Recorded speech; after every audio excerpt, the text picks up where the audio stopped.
नमस्कार दोस्तों, आज हम सुनाने जा रहे हैं महाराणा अमर सिंह के बारे में। इतिहास में अनेक राजाओं का एक से बढ़कर एक इतिहास बताया गया है, मगर महाराणा अमर सिंह का इतिहास इतिहासकारों ने कम ही बताया है। महाराणा अमर सिंह प्रथम ने अपने जीवन में मुगलों के साथ लगातार 17 युद्ध लड़े और एक भी नहीं हारे। ऐसे महान राजा को इतिहास में बताया नहीं गया है।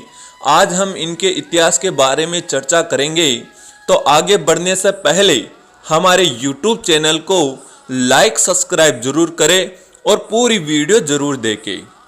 अमर सिंह को अपने राज्य की व्यवस्था में लगे लगभग 2 वर्ष ही हुए थे कि अकबर के आदेश से 1599 ईस्वी में मेवाड़ पर जहांगीर सलीम ने आक्रमण कर दिया। इस बार सलीम इस संबंध में अधिक उत्साही नहीं था। अंततः वह थोड़े समय तक उदयपुर तक जाकर लौट गया।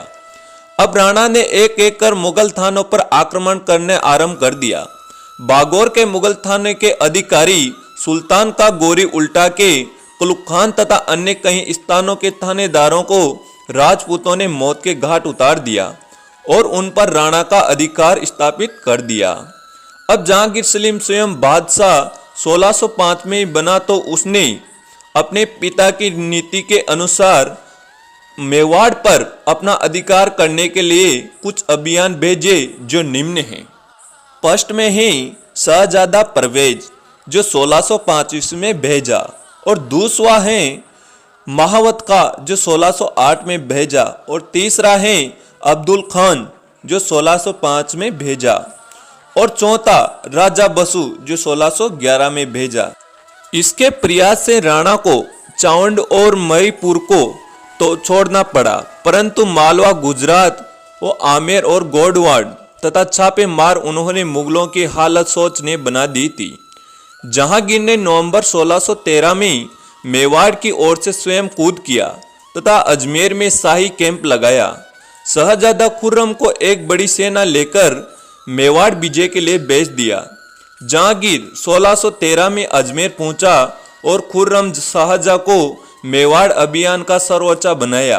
2 वर्ष की अवधि में खुर्रम ने राणा को चावंड के पहाड़ों में जा घेरा और जितने मुगल थाने उनके हाथ से निकल गए थे उन पर फिर से अपना अधिकार स्थापित कर लिया।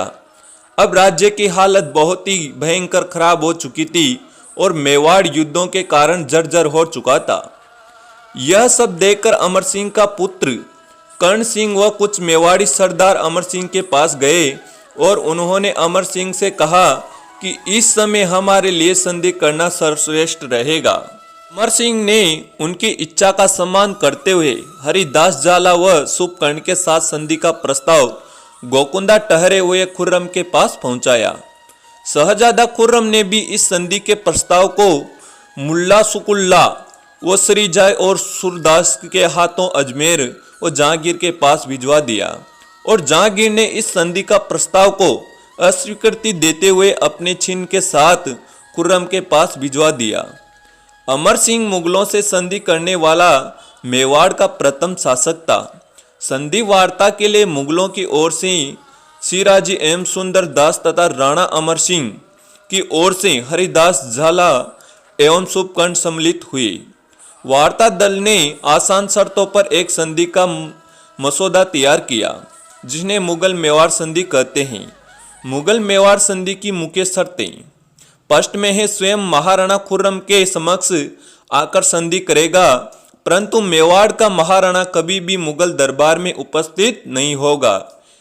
इसकी जगह उनका श्रेष्ठ पुत्र मुगल दरबार में उपस्थित होगा। अतः मुगल दरबार में सर्वप्रथम मेवाड़ की ओर से अमर सिंह का ज्येष्ठ पुत्र कर्ण सिंह गया, और दूसरा चित्तौड़ का किला मेवाड़ के महाराणा को लौटा दिया जाएगा, परंतु वह भविष्य में कभी उनकी मरम्मत नहीं करवा सकेगा। और तीसरा है कंवर कर्ण सिंह 1000 घुड़सवारों के साथ मुगल दरबार में उपस्थित होगा। और चौथा है अन्य राजपूतों की तरह मेवाड़ भी महाराणा